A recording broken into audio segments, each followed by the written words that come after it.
Bom, gente, antes de passar para perguntas, e já estamos bastante adiantados na hora, eu tenho dois comentários a fazer a respeito dessas apresentações. Para mim foram extraordinárias, eu acho que aprendi muito, acredito que todos nós aprendemos muito com essas apresentações.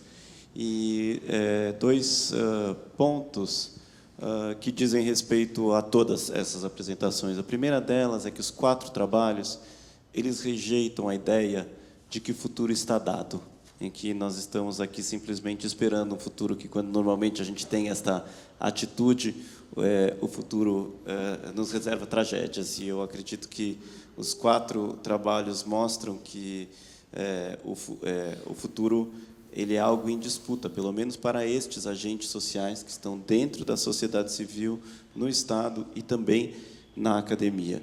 Se nós compartilhamos com essa ideia, é o meu caso, eu acho que nós vamos ver muito, muito interesse nestas experiências.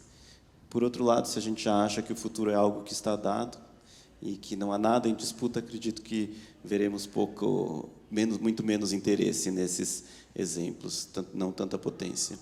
E, em segundo lugar, eu acho que também esses 4 trabalhos eles têm em comum uma ideia de que a luta ou a resistência contra a gentrificação, se é que a gente acredita que ela é possível, que o futuro não está dado e sim que ele está em disputa, ela acontece em todas as escalas. Ela acontece dentro, como atitude, o uso das palavras, o café que a gente consome, o bairro que a gente vive, a praça que a gente usa, a cidade, até políticas nacionais. Que eu estou trabalhando com as escalas geográficas, mas as escalas sociais, elas são também múltiplas.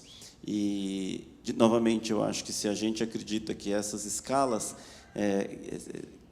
se nós tentarmos hierarquizar estas escalas e dizer que a luta grande, ou seja, uma luta nacional ou internacional, ela é maior do que a luta pequena, uma luta que se dá dentro de uma casa ou dentro de um corpo só, se nós tendemos a construir esse tipo de hierarquia, eu acho também que nós vamos ver menos interesse nesses projetos do que se a gente compreende que as lutas elas não necessariamente têm hierarquias. Uma luta que pode acontecer numa escala micro ou dentro de uma própria atitude de uma pessoa, ela pode ter a mesma relevância que uma luta que acontece dentro de um Senado ou em escala nacional, não do ponto de vista do seu alcance, mas da forma que elas podem estar todas interconectadas. E, na verdade, a gente não sabe muito bem quando uma luta que vai se tornar uma luta muito relevante, ela começa, muito abrangente, ela começa. Nesse sentido, não hierarquizar e não diminuir e não depreciar as lutas que nos parecem, a princípio, lutas em escala pequena, me parece que é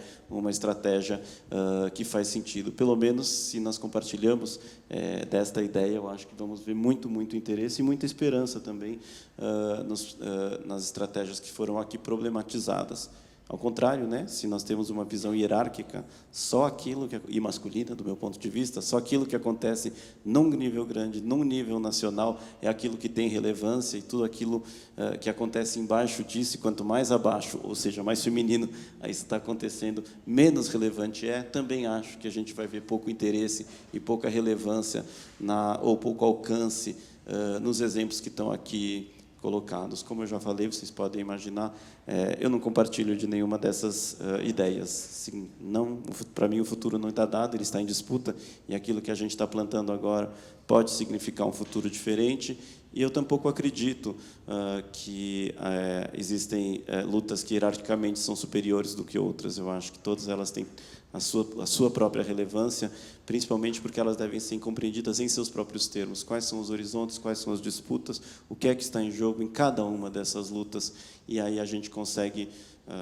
entender toda a complexidade dessas estratégias contra a gentrificação e, do meu ponto de vista, ser cautelosamente otimista ou esperançoso.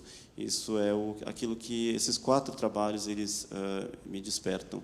E um terceiro ponto que eu queria comentar, eu acho que talvez vocês tenham ficado angustiados com as apresentações aqui, trazerem informação demais.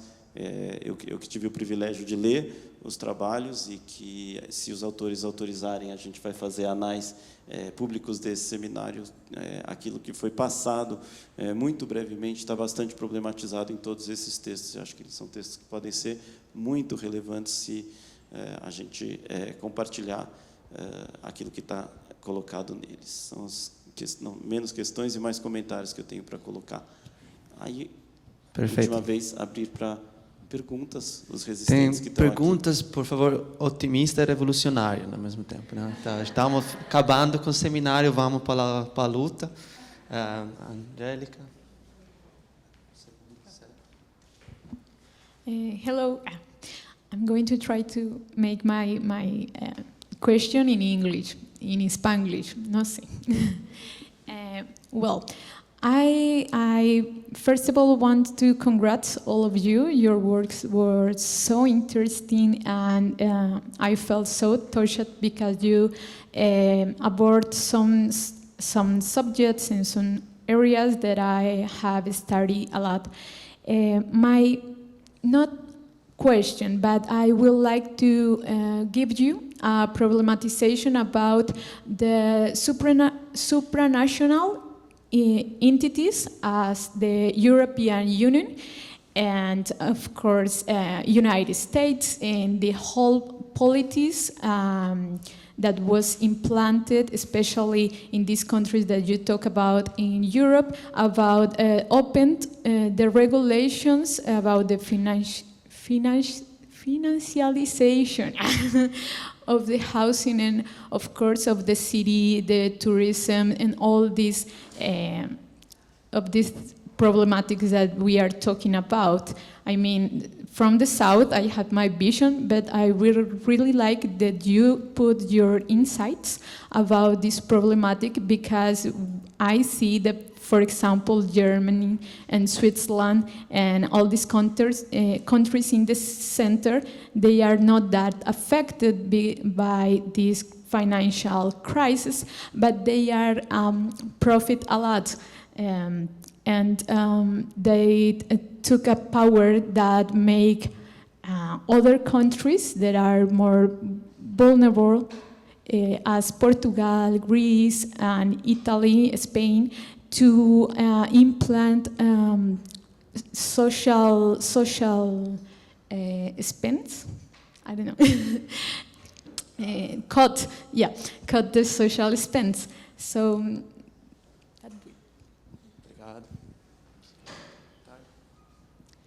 Oi, boa tarde. Meu nome é Priscila. Eu só queria... um comentário também, respondendo a provocação aqui do Tomás. Fala em coisas otimistas, então.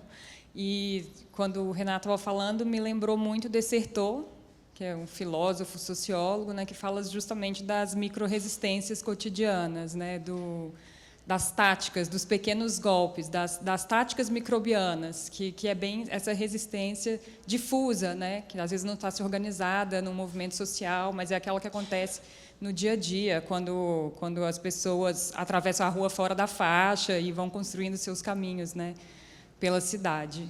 E me lembrou muito ele. Todos esses trabalhos me lembraram muito essa perspectiva dele, que eu acho que é uma referência interessante assim, para essas micro-resistências na cidade.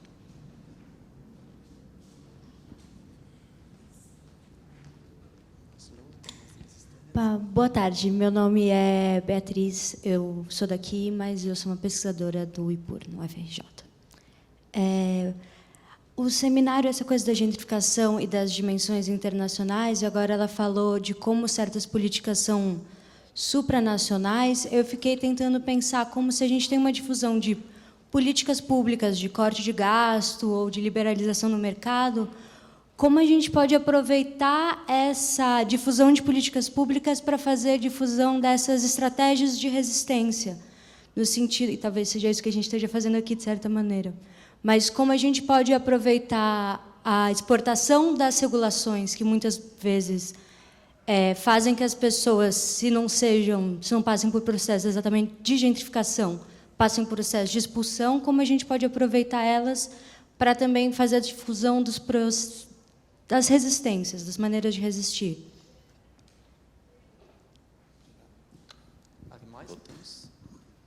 Então, eu posso aproveitar? Eu tinha também uma pergunta, que é o que a gente nessa sala pode fazer para ajudar as 4 experiências que vocês compartilharam com a gente? Como é que a gente pode mover para frente todos juntos? Mas também essa é uma pergunta para todo mundo que está aqui. O que todos nós podemos fazer juntos para também avançar, não somente nesses 4 casos, mas no tema que a gente abordou nos últimos 3 dias? Acho que o Renato deixa a possibilidade. Eu gostaria também de escutar de vocês, porque acho que é o último momento que a gente tem dessa coletiva, né? Então, democratizar um pouco a conversa e eu escutar de vocês o que vocês acham que a gente poderia ou deveria fazer, seu projeto, gentrificação, qualquer nome que a gente vai ter, seguir no futuro. Então, você é a pergunta, mas para todo mundo pensar juntos os próximos passos do projeto. Você?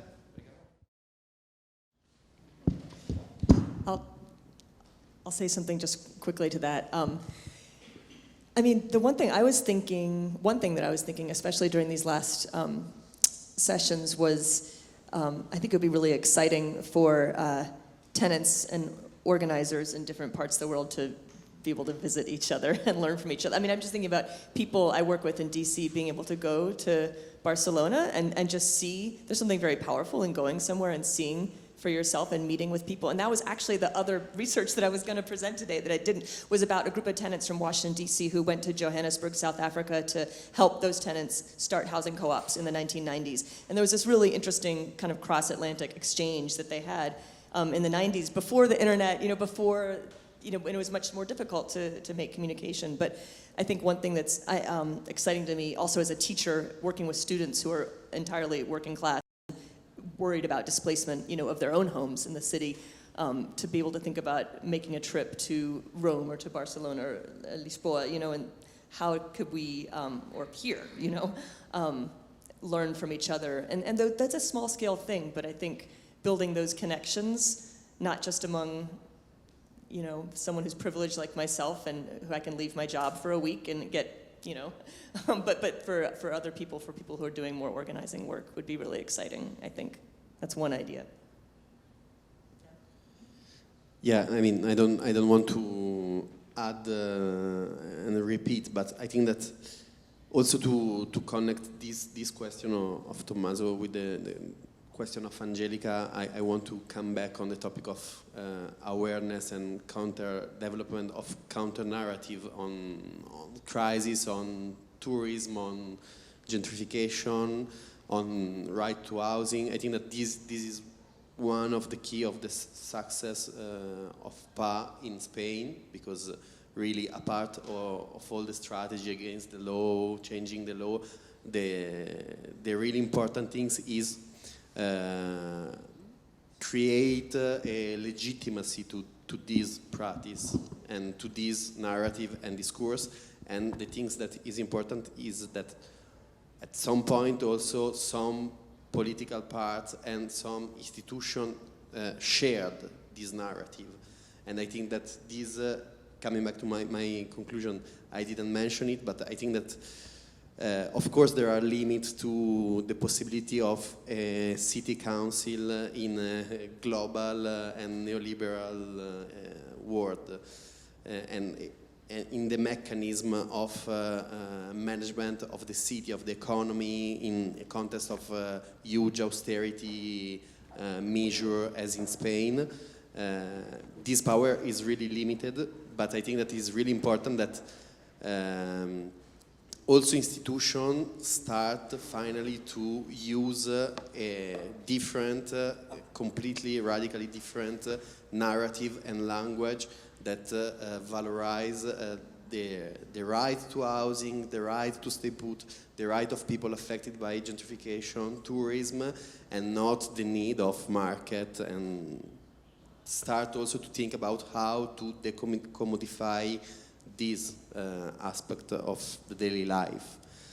And also I think that this is important in the sense of sharing this narrative, sharing this experience, sharing the small strategy used in different cities can help to build similar strategy, but also different in other contexts.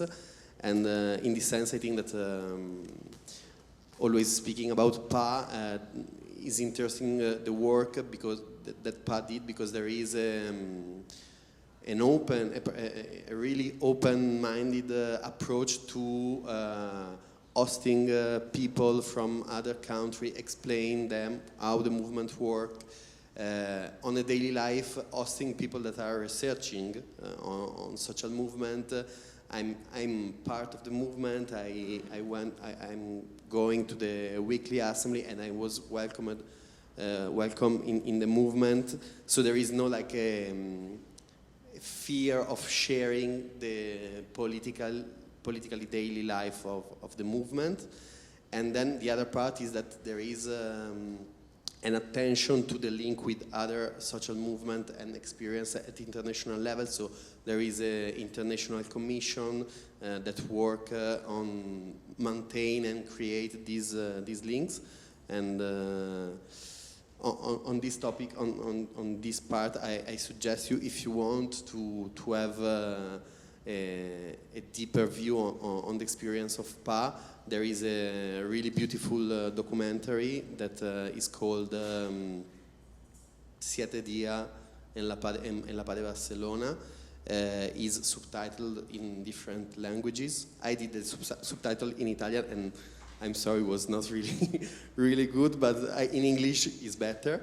And you can find it searching online. It's open access, and I think that also is a really clear documentary and show clearly how to the movement organize and how is the daily life of this movement. Okay, about what we can do. So what we can do. First of all, something I would like to suggest that we can really do is to move away from the whole bulk of literature about gentrification causality and start from the effect and say, okay, we know everything about what's going on, or there are forces, pushing factors, but as soon as we know what are the main pushing factors, I suggest we stick on effect, impact, from the perspective of those who are most impacted. Otherwise, we will waste other 50 years in order to understand all the variables that determines the process. I think I arrived at this conclusion after several years of working on gentrification, and it helped me to flip completely the perspective. And if you reread the literature about gentrification, starting from looking for alternatives, you really will see that there are very few references, very few examples. So I think there is a lot of work to do on build up from concrete example alternatives and so on. The second thing that we probably can do together is to strengthen our capacity to recognize all the ambiguities that led us to no successful struggles.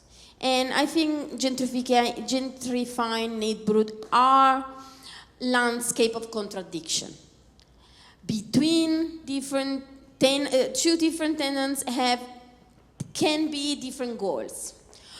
Two different movements or two different squatting movements can be different goals. So probably we should try to identify convergent trajectory, but also diverging trajectory, and be aware of in which point those trajectories diverge. And I think there is a great deal of research in this sense that must be done. And last, probably something learning from practices, talking each other, what we are doing, what is happening in Rome, in Washington DC, and so on, but also letting alternative to grow from the bottom up and not vice versa. I am aware that there are legal bricolage, alternatives, legal framework, but I don't know why I have the feeling, and this is a provocation because I know there are lots of experts of legal stuff here, that the legal bricolage starts when the political, in a period of limited political expectation.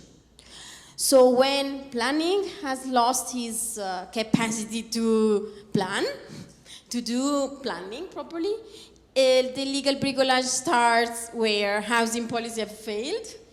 The PA started the legal struggle because there is no housing. So I think we should be aware that as soon as we enter the legal bricolage means everything that moves us on the legal framework to do whatever we wanted to do.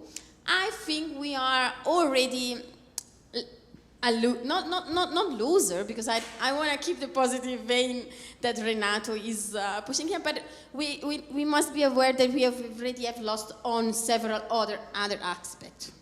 So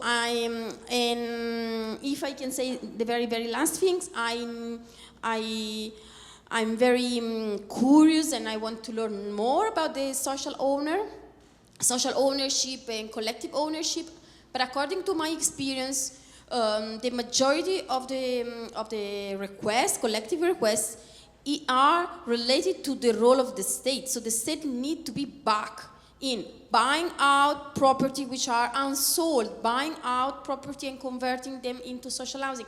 Simply, in my cases in Rome, managing well the social housing stock that it has, because the housing authority has lost any capacity to actually managing what is available.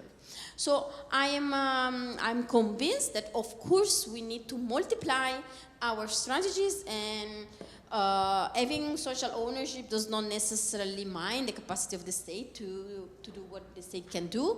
But I'm a reformist dreamer, so I really would like a state that owns in Rome, for instance, 1 million of apartments that can in fact use those apartments to meet social needs. So I would like to accompany the effort in building social ownership, probably with the effort in building managing authorities that are in between states and the civil society, that manage better what the state owns, for instance. So I'm willing if we can open up the possibility of our also of networking with legal experts in this respect. Obrigada. Primeiro eu queria agradecer, Renato, a oportunidade para estar aqui. Eu não fiz isso no início, mas gostaria de fazer agora. Obrigada. Bom, eu vou ser bastante breve. Acho que já foi referido aquilo até que eu ia falar e mencionar em relação realmente à linguagem. É engraçado, eu trabalho como gerente de articulação, enfim, numa organização da sociedade civil. E na realidade que nós temos hoje, eu ontem passei o dia todo num treinamento e numa discussão justamente como fortalecer a nossa rede de atuação. E foi engraçado que eu ouvi hoje aqui na reunião, aqui no seminário, a palavra lobby. E ontem nós ficámos imenso tempo a discutir isso, o que a gente fazia. Não, a gente não pode falar que é lobby, a gente tem que falar que é advocacy. Não, porque advocacy é lobby do bem. Então a gente ficou um tempão a discutir o que cada um fazia.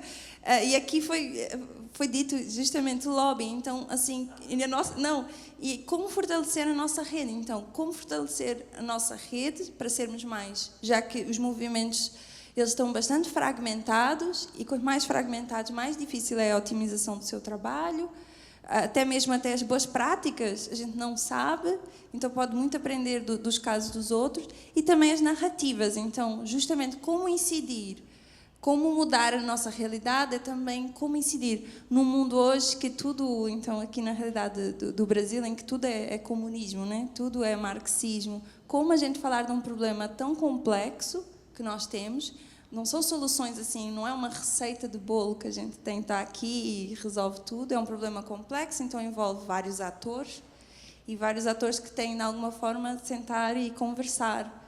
Bom, se há consenso ou não são outros 500, mas pelo menos como a gente consegue sair da nossa bolha, e sem dúvida eu vejo um fator de linguagem.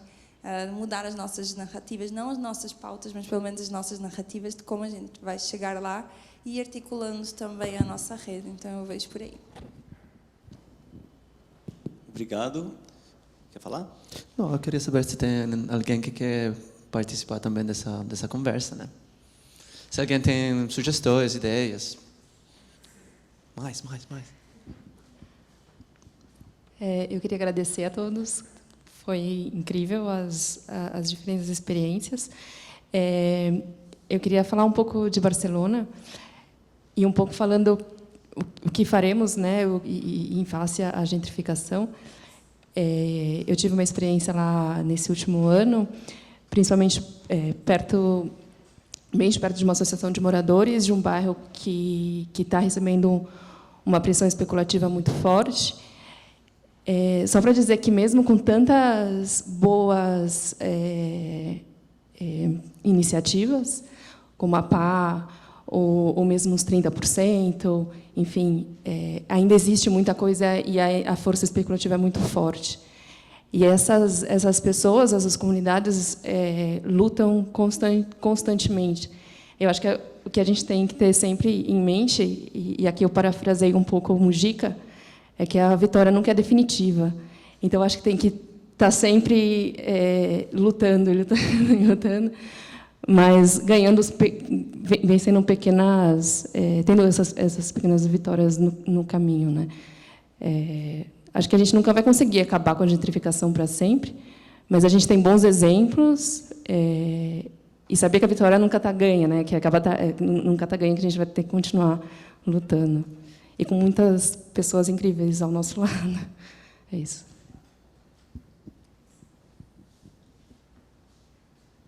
Boa noite, meu nome é Carolina. Obrigada, eu achei também as conversas e as trocas muito interessantes. E quando eu vejo esse pôster, né, que é lindo, eu fiquei muito pensando no tema de medir, né, medir gentrificação, porque eu fico pensando muito nessa linha tênue entre desenvolvimento econômico e gentrificação.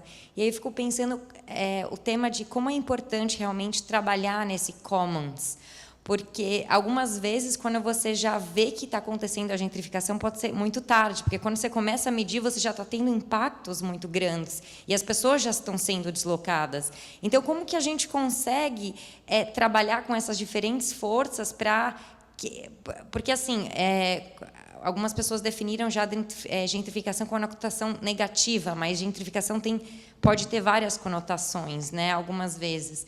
E aí eu fico pensando exatamente nisso, essa medição, como que a gente faz. E óbvio que eu acho que com uma participação social local forte, óbvio que essa medição seria muito mais rápida, porque essa coisa do vizinho falando com o vizinho, meu aluguel subiu, o seu também, já está acontecendo isso, mas a gente demora muito para criar esse movimento, e aí algumas vezes é tarde demais, e aí você precisa de muito mais força. Então, eu fiquei pensando muito nesse tema, de, assim, como que, antes de chegar no prevenir, né, como que a gente consegue medir rápido o suficiente? Não sei, é mais um comentário, e, de repente, vocês têm comentários sobre isso também. Boa tarde. Eu acho que muito no que a Amanda falou, e pensando também na experiência do Gabrilli, de como deu certo em Barcelona, como foi potente esse encontro entre uma vontade municipal, né, e uma criação de vários mecanismos legais ali, reforçam esse direito de moradia. Mas pensando também um pouco na experiência aqui de São Paulo, como às vezes isso é um pouco frágil também, porque vai depender de uma contingência ali histórica e um alinhamento de forças, né, para garantir que, ao mesmo tempo que acontece de uma forma muito potente e cria experiências, se você tem uma reversão nesse quadro, você também tem um risco de perder muita coisa, né, que eu acho que é muito do que a gente está vivendo agora. Em termos de programas habitacionais, por exemplo, Minha Casa Minha Vida, ele foi praticamente extinto nos últimos 6 meses, né? Para os movimentos de moradia, isso é o que eles consideram um retrocesso. Mas eu estava pensando como para além disso, a gente tem a questão de estabelecer redes, que eu acho que é muito importante, e redes diversas, né? Então, entre militância, entre política e academia, para que a gente tenha isso de forma mais permanente, como uma forma de resistência, e no sentido do que a Amanda falou, de que essas comunidades elas já estavam lá, né? E essas experiências, elas também... claro que elas se fortalecem a partir da pressão de remoção, mas, de certa forma, aquelas comunidades já estavam lá. Então, além da questão das redes, que eu acho que a gente deveria estar focando como experiência para resistir, mas a presença permanente nessas comunidades, né? E aí, muito mais do que como uma reação diante dessa remoção, mas de estar fortalecendo qualquer coisa ali naquela comunidade, né? Qual seja a necessidade para além de uma resistência a um processo, uma resistência à gentrificação, de estar mais presente no cotidiano, né? E aí, para todo tipo de direito que não seja só a casa, mas a educação, a saúde e outros tipos de lutas, né? Que atravessam ali, para que quando venha um movimento, a gente tenha uma relação de confiança e uma rede suficientemente construída que ajude a gente a resistir. Então, pensar a longo prazo como que a gente se insere nesses lugares e permanece também. Também queria agradecer, como sempre, as discussões incríveis, né, Renan? Dessa discussão, fiquei pensando muito em relação ao papel do Estado, assim, sabe? Porque eu acho que a gente fica, às vezes, principalmente na academia, tratando muito a questão, principalmente da moradia, sobre autogestão, sobre auto-organização, e a gente, às vezes, subestima um pouco o interesse das pessoas em ser reconhecido pelo Estado, enfim, não só, mas também reconhecer que o Estado ele tem um papel importante, né? E aí eu fico pensando assim, mas qual que é o papel do Estado, né, que a gente tem que pensar? Teve outro seminário que teve recentemente que o Fernando Chucri falou que nas ocupações daqui do centro de São Paulo, elas estão mais bem geridas, mais bem organizadas do que muito edifício do Minha Casa Minha Vida, né? Então eu fico pensando assim que na verdade o Estado, né, a questão acho que você mesmo mencionou, ele tem um papel ainda como provedor de infraestrutura ou às vezes até de financiador de algumas iniciativas. Então acho que infelizmente a gente não pode negar assim a importância do Estado, mas a questão é como que ele deveria entrar, né? E em relação, a gente viu muito essas questões das cooperativas e tal, mas aqui a gente, assim, eu fico pensando por que isso não tem aqui no Brasil, a gente não vê tanto essa relação, principalmente pelo enfrentamento da questão da propriedade privada, da casa própria, né? Então, nas ocupações que a gente vê um poder de gestão social incrível, de territórios, de edificações, mas ainda tem esse limite da auto-organização devido à propriedade, à questão da propriedade. Então, só uma questão assim que só esse comentário. Última. Fazendo uma ponte rapidinho com o que a Sara falou, que a Kelsen falou também, eu acho que é uma questão de pensar a gente como uma rede, mas uma rede que cada um tem sua possibilidade de ajudar, se não por conta própria ou acionando outra pessoa, porque aí sai um pouco desse pedestal que a gente tem de chegar em certos movimentos sociais e falar, por que vocês não fazem isso? E não chega lá já ao contrário, já fala, olha, eu posso ajudar nisso, nisso e nisso, topam, e tentar jogar para frente sair do campo do discurso e tentar ajudar de forma prática. Ontem, na mesa de movimentos sociais, a gente viu ocupações, viu a Vila Gomes, Casa 1, tem o FICA, tem vários movimentos que eles não precisam de mais ideias. E se precisam de mais ideias, se tem uma ideia diferente, porque, lógico, somos multidisciplinares.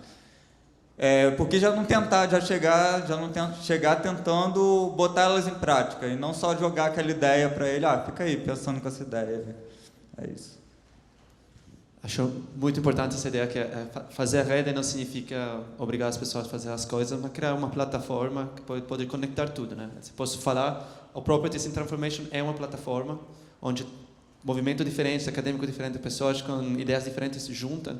A ideia é trocar ideias e dar a possibilidade de todo mundo saber o que está acontecendo e talvez encontrar parceiros novos, talvez encontrar oportunidades, mas nunca essa ideia de obrigar as pessoas a fazer coisas ou jogar de arriba para baixo.